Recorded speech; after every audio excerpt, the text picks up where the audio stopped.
Hay cosas contra las que no se puede luchar. Variables caprichosas que los actores temen, pero que también pueden aliarse en su favor. La suerte, el azar, el destino. Desde muy joven, Belén Rueda lo tuvo todo. Talento, belleza, fama. Sin embargo, nunca sabríamos cómo sería su carrera ahora si Amenábar no hubiera visto en ella lo que nadie vio. La actriz protagonista de Mar Adentro. Tras una década en televisión, Belén Rueda aprovechó su gran oportunidad e inició una andadura en el cine muchas veces ligada a esas fuerzas imprevisibles que cambiaron su trayectoria. El orfanato, El mal ajeno, Los ojos de Julia. 5 años después, ha devuelto con creces la confianza que un día depositaron en ella. Y ha demostrado una de las grandes verdades del cine. No hay grandes actrices sin grandes papeles. Quizá el primer personaje que hice en cine, que fue Julia en Mar Adentro, ha marcado una línea. Parece que dentro del drama encajó bien y yo creo que puede ser la razón por la que me llamen para este tipo de personajes. También te digo que para mí es una satisfacción porque realmente te permite meterte en mundos en los que no te meterías con esa intensidad si no fuera por tu trabajo. Y entiendes muchas cosas. ¿Cómo eras de joven? ¿Por qué? ¿Tan feo te parezco ahora o qué?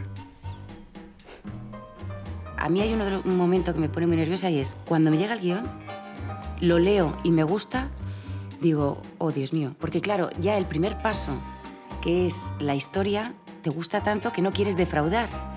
Y luego ese proceso se va ampliando a otras cosas. Te vas poniendo en contacto con gente que pasa por la misma situación que tu personaje. No quieres defraudarles a ellos tampoco, que es el caso, por ejemplo, del mal ajeno. Tuve la oportunidad de tener varias sesiones con varias mujeres que se ofrecieron a ayudarme, mujeres alcohólicas, exalcohólicas, para contarme sus experiencias.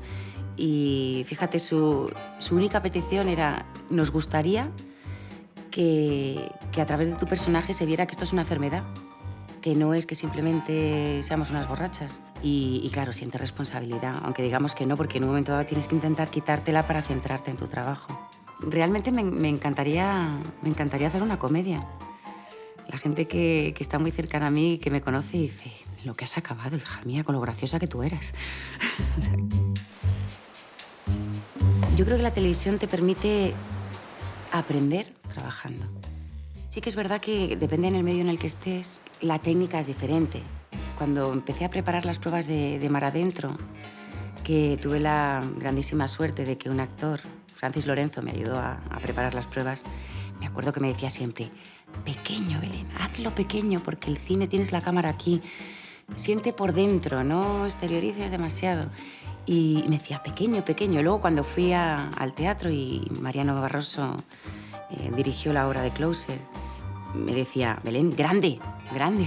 Es que también es verdad que la presión muchas veces es mayor porque parece que te has metido en un medio que no es el tuyo, tienes la sensación de que te van a juzgar muy duramente porque estás siendo un intruso. No sé. Te metes tus propias inseguridades y las proyectas a los demás, diciendo, ¿qué me vais a decir? ¿Que lo he hecho mal? Pues si no han dicho nada todavía. Sí. Cuando te va muy bien, los proyectos son muchos, pero sabes que no siempre va a ser así. Y tenemos esa sensación de que hay que aprovechar el momento. Pero claro, ¿aprovechar el momento qué significa? Aprovechar el momento laboral. Pero si aprovechas el momento laboral al 100%, tu momento personal o familiar se reduce a mínimos. Creo que el buen momento es poder elegir. Y poder elegir quiere decir, hago este proyecto, pero ahora me tomo un tiempo también para estar con mi familia y para poder preparar el siguiente.